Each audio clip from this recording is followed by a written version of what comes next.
Hi guys, so this is going to be an instruction tutorial on how to put together one of these small automata boxes.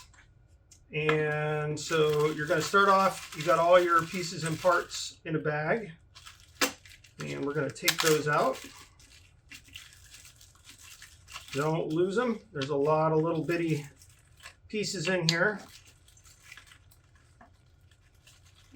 I will try not to lose them as well. Okay. So what you're going to notice is that there are pieces of tape on both sides of the wood.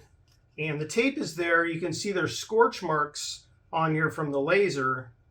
And those would have been on the wood if the tape wasn't there. So I put tape down first before I cut it.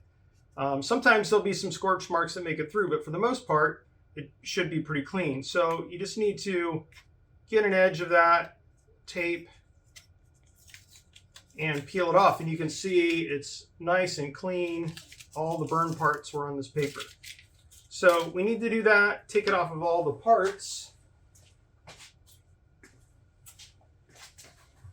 I have an easier way when I do it, because I do so many of them, instead of picking it with my fingernail or something else, is I use some masking tape. And this is a pretty good blue tape, but it's fairly sticky, but probably any masking tape will work. And I don't need to put it across the whole thing and waste the whole piece of tape. I just need to get it started. So I just put it on the edge of the tape, push down, and then pull, and it'll pull that masking tape right off. And I can just pop that off and do the rest of them fairly quickly. A lot of times I'll just do it like this, go all the way around till all of my tape's used up, and then I'll get another piece of tape. But it does not take very much. You can also lay the tape down and kind of do it this way if you want. You're saying, sure it works. Prove it. All right. It works better on smaller pieces than some of these longer ones.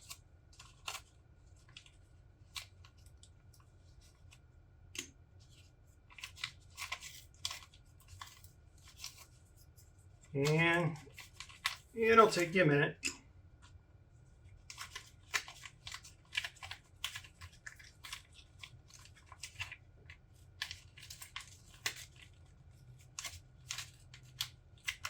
And sometimes it wants to be stubborn. There we go.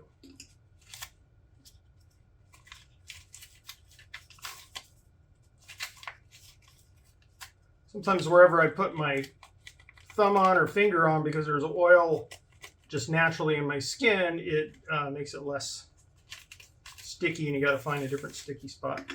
All right, that one's full. Do another piece of tape and do all these little small guys.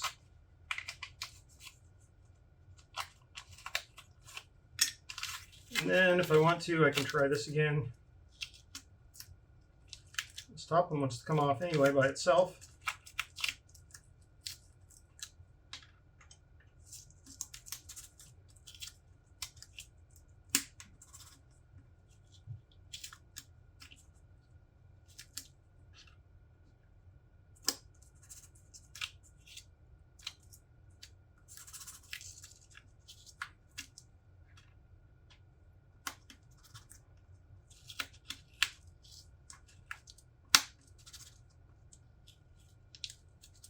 Almost done. This one's already done.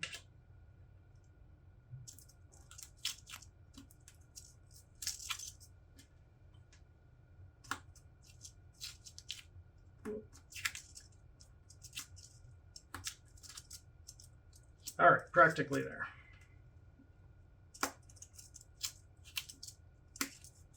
Feel free to fast forward through this part once you understand how the tape thing works, or just peel them with your fingernails.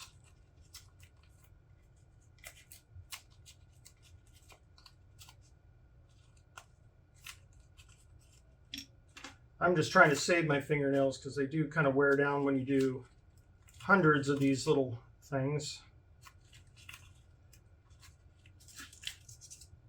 So that's why I use the blue tape when I can. All right, last circle. Find me a little piece of tape still unaltered. Come on, buddy.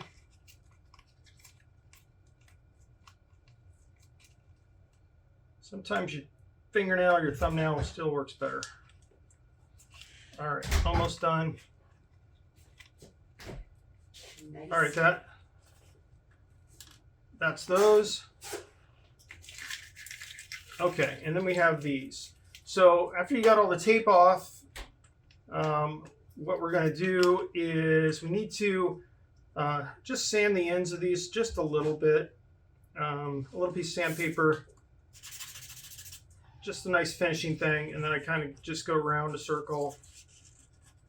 You don't want to sand them a bunch, you're just trying to smooth them a little bit so you don't get a splinter or anything like that. A couple times, and I'm rotating this as I'm touching the sandpaper, just so I get the edges, and that's plenty good enough. So there's the small one. You should have 3 of these. I'm just kind of going in a circle. Doesn't need much. And this is 400 grit sandpaper. This is not anything aggressive. You don't want to use 80 grit sandpaper on this. It will not smooth it out. It'll just eat away a bunch of it. There's that.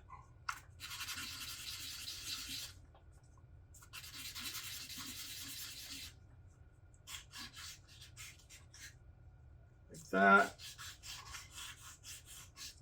And like that. Okay, so everything's pretty much ready to put it together. So I want to figure out what's top, bottom, sides for the box. The bottom does not have any hole in it. It's a little short guy. The top obviously has a hole. You have a flat, smooth side. That's going to be the front of the box. And then you have this jaggedy thing where these little support pieces are going to lock in that are the back of the box. Now, very important is your sides. The hole is not dead center. So here you can see if I line these up, the holes do not match. So I need to flip this over, and now the holes match. And so this is the front of the box, and I've got the matching holes. So we're going to turn this so the smooth side is down, the holes are matching, and I've got the holes slightly towards the top. So it's not, if I flip it around this way, it would be more towards the bottom. It probably wouldn't affect it, but it does affect how long your shaft that's going to drop down there is. You could do it upside down, it would still turn, and your piece would just not stick out as much out the top. And experiment with it before you decide to put any glue on it or anything else. Definitely put this together and try it out. Okay, so we've got that. So we're going to take our top, smooth side down, and you'll see they go together like a puzzle piece.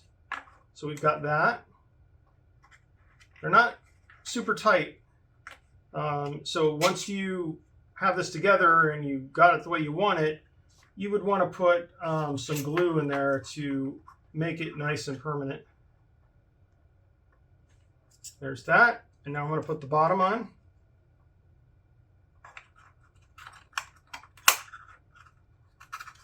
Just kind of hold it. You can put tape on there to keep it, if it's falling apart on you a bunch.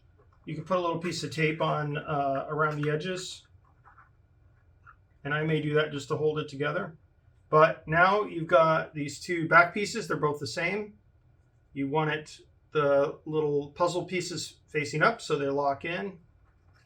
This will help keep it straight. All right, push everything together. Same thing on the bottom. Everything's together. Now what I'm going to do rather than glue this together today, what I would do is put a little drops of glue and glue it together, and then you could just tape it to make it hold also. But I'm just going to take a little piece of the same blue tape I used, and I'm going to go here. I don't want to cover that hole up, so I'm going to tear it off. There, my hole's still exposed. I'm going to go over here. This way you can experiment with it, change anything you want before you actually glue it together. And I'm just going to do one here. And I'll do one right here. Okay, so now we got a box. We're practically done. All right, maybe not practically, but we're getting there. Okay, so next we're going to do is build the shaft that goes up and down.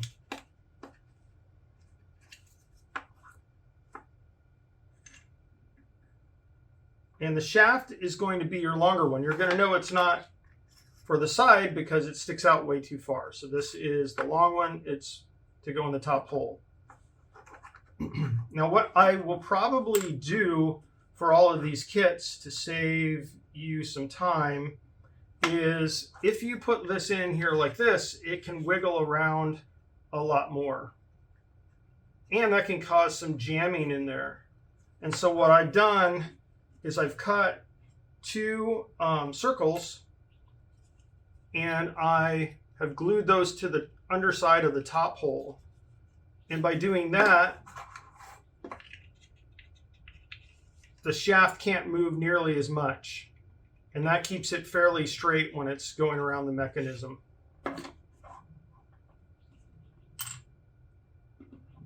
And you can tell the difference between, in fact, you could separate these things.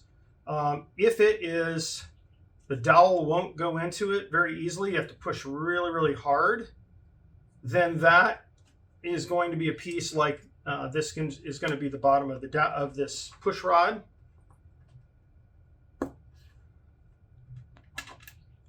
Versus if there are some where the rod goes easily, slides around, this is going to be one for this top because you don't want it tight, you want that to free float up and down. So I've got one of those. I'm going to get the next one. That's the spinny one. See, it's nice and loose. Those are the same size. Those are the two that I'm going to glue to the underside of this top piece. This one is tight. It is going to go on the bottom of this plunger. It's called a follower, and it's going to follow around these things. These are called cams. Now I've cut two of these star-shaped cams because I may glue them together into a thicker piece. If the follower rides along this individual one, then I may not, but if your kit has one that's that nice, the thicker one, I've glued them together because this has to ride up and down these shapes like this. And it rode very nicely on this thicker one. I'm going to make sure it'll ride on the thinner one. It rides very well on these bigger, thin ones. Okay, so we've got a couple other shaped ones there as well.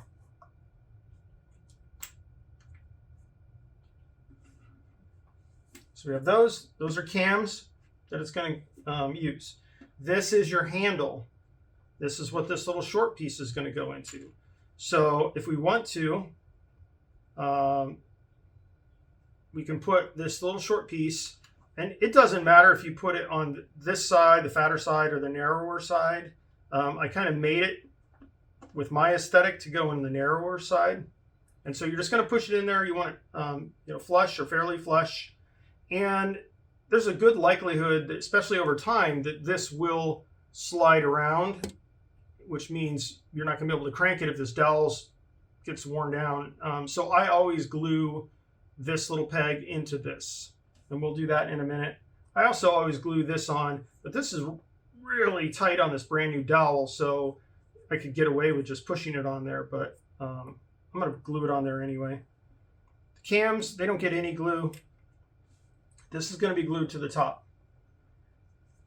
I've got some other extra little pieces here that we'll may or may not use.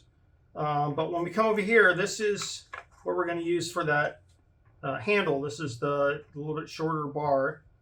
And so I have a little bushing here, and it spins around on that. But what it's made to do is we put one there, and then we push our handle on, and it gives it something to ride on, and it just makes it go that much smoother.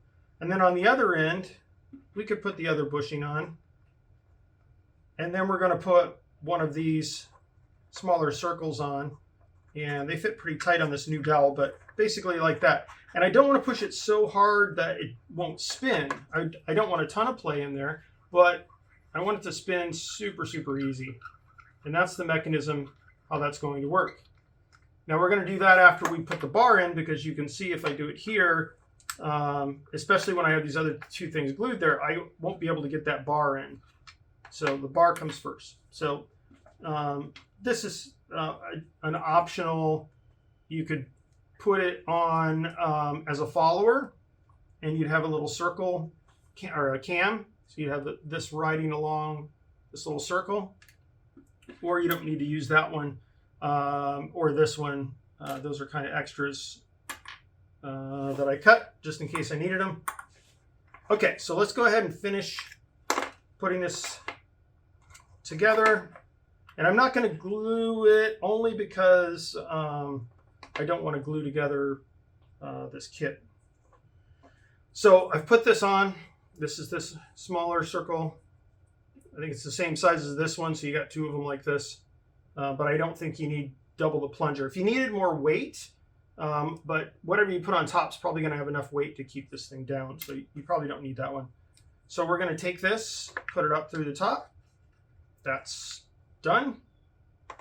Now we're going to put our peg through here, but we need to put our cams on also. And they're going to be a tight fit, but we want them to be because unless you find the cam that you really, really like and glue it in place, you might want to use a different one. You know, you might want different movement or experiment with the movement in the box. So we're going to put this one on. I put it in, and I need to press this on. And this is a new dowel, so I'm really going to turn it to get it on there. But I want it that tight so that I don't have to put any glue in there.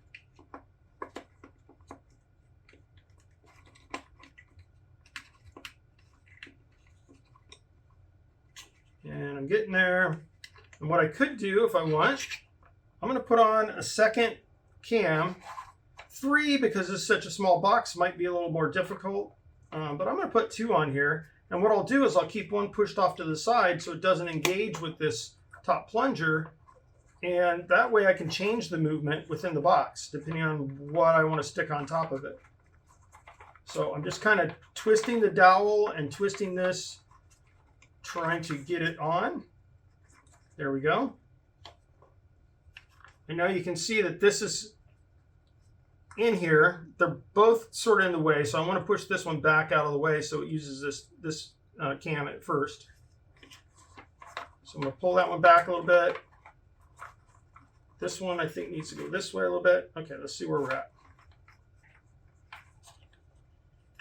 Yeah, there we go. So see how it's rubbing on the edge? I like that rather than, I don't want it right in the center. In the center, it's going to do more of an up and down thing. But I also want it to kind of rotate. So if I have it off to one side, as this goes, it's going to cause it to rotate and go up and down. And then I'm going to put my handle on.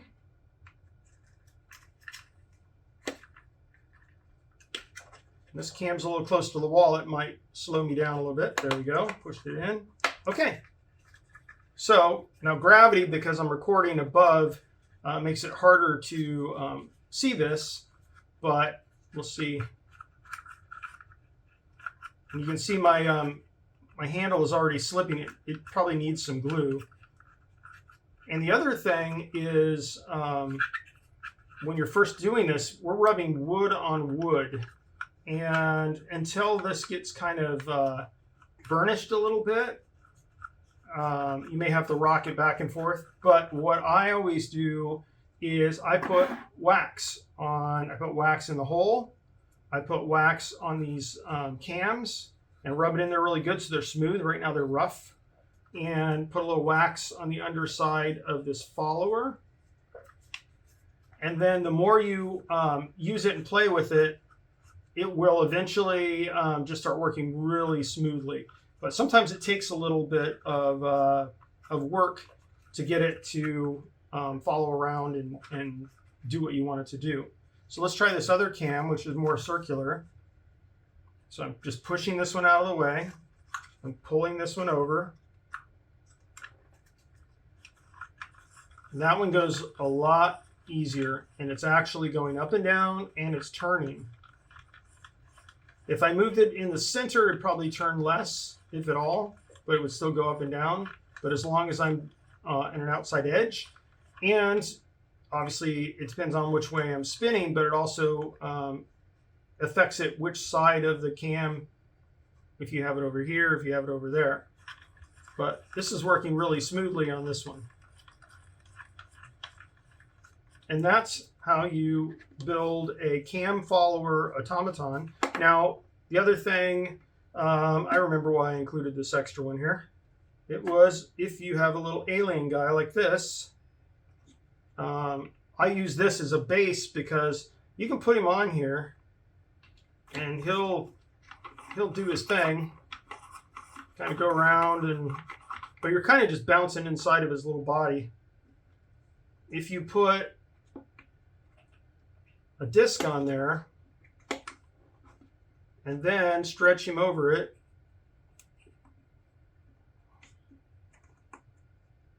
like that, then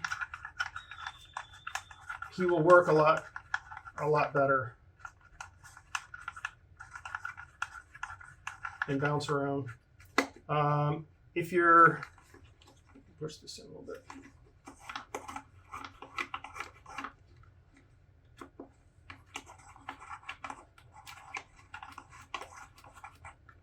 Now, if you want to put something else on top of there, you can. I have these little cheap dinosaur head. They're supposed to be finger puppets or something, but they won't fit over that circle. If I take that off, he sort of just pops on there. What I also found was if you put a little tape on there, but let me move my cam. Got my cam kind of pushed over.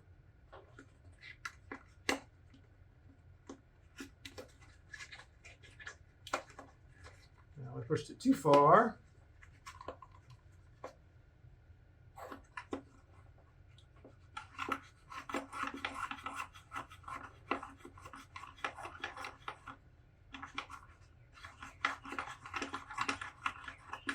And once we get some wax in here, now because he's free to move around, he's not even necessarily following the thing. So the other thing that I've done with like the dinosaur head thing is put some tape on. Now I'm putting the sticky tape outward.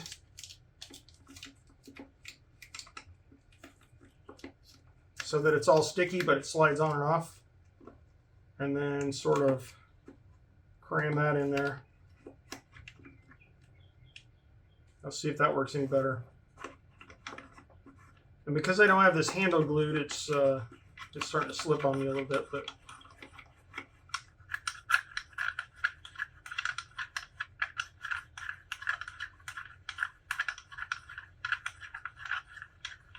so that's how we build a cam follower automaton.